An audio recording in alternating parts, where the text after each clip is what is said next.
Sabi niya, Father, I have Okay. sinned against heaven and against you.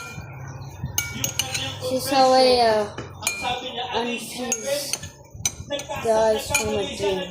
When my mama puts the juice in the wrong piece, I took some sips, but I ate some of the ice, so I'm gonna... Mataipin ng tao sa kanyang puso. I have to... And then now, this is how I filter rice. All the juice.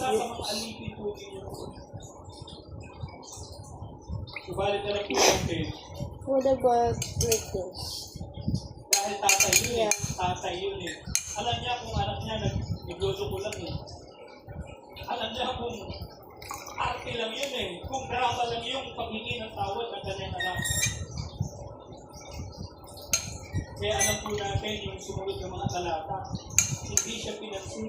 Dahil nakita niya, hindi siya pinansin yung hindi niya sinabi. I enjoy my fresh juice without cards. Action pa lang ng anak niya. Alam na niya. Tunay na nagsisisi. Cheers! Ang anak sa kanyang nagawang pagkakamali at pagkakasawa. Palakpakan po natin ang ating Panginoon.